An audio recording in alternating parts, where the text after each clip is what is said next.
The Core Manager provides a variety of management options for your core, which of course can only be configured when your PC is connected to that core on your network.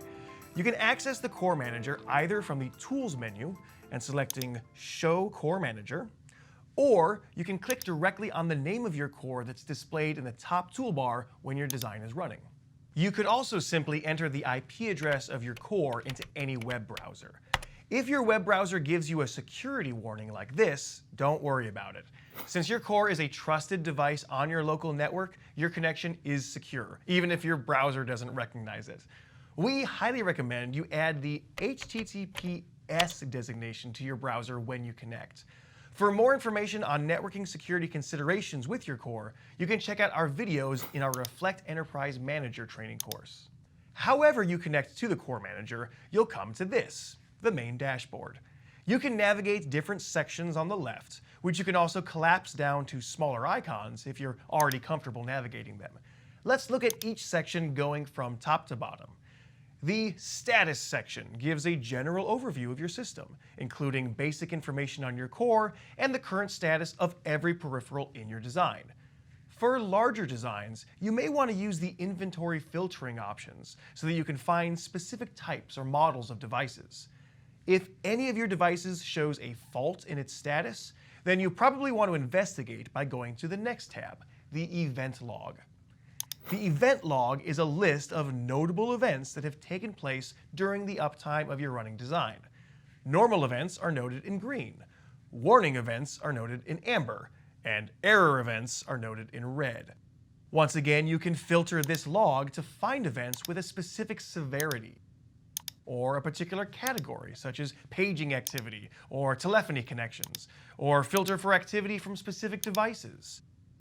You could also constrict your log report by specific dates, or search for a specific word or phrase.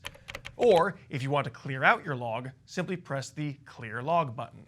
Certain events in a log will repeat. For instance, if a device's status drops from OK, then an error message will log upon the first problem, and then repeat again in 10 minutes, then 6 hours, and then every 12 hours thereafter until the problem is corrected. The log will also specify how long the problem has persisted.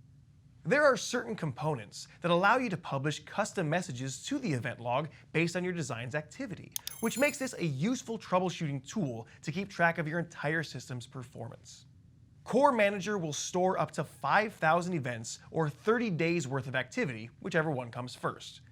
After this, the oldest events will be deleted in batches of 1,000 events at a time, so technically it could store up to 6,000 events before this deletion. If you're using Enterprise Manager, its event log follows the same logic, except the limits are 30,000 events and 6 months. Next, let's look through the various sections of the Core Management category.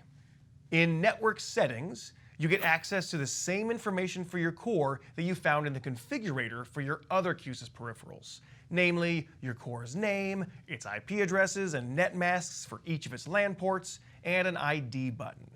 To change this information, simply press the Edit button, make your adjustments, and then press Save. Like we mentioned in the configurator, naming your device and configuring its IP address is one of the first steps to getting your system operational. At the bottom, you'll also see settings for DNS. If you're connecting your core to the internet on one of your LAN ports, be sure to get your DNS and gateway settings from your IT administrator to enable that access. The date and time settings speak for themselves. You can set the core's date and time, as well as determine which time zone it should use, which is useful if you're commissioning a system for a region different than the one that you're in.